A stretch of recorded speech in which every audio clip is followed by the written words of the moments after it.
Hello guys, good morning. For this video, magluluto tayo ng simpleng almusal, ang tortang talong. Ang way ng aking pagluluto ay hindi ko siya nilalaga. Binabalatan ko po siya, tapos hiwain ko yung gitna para madali siya maluto.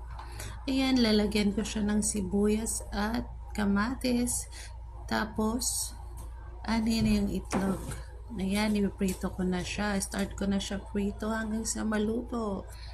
Abagal lang po para hindi siya sunog. Ayan, sakto lang hanggang sa maluto ko siya. Ayan, balik na rin. At pagkaluto niyan ay atin nang ilalagay ang itlog, sibuyas at kamatis. Ayan, medyo nalubat na ako kaya madilim na. Ayan na guys, luto na siya. Maraming salamat sa inyong panonood. Tara, kain po tayo. Thank you.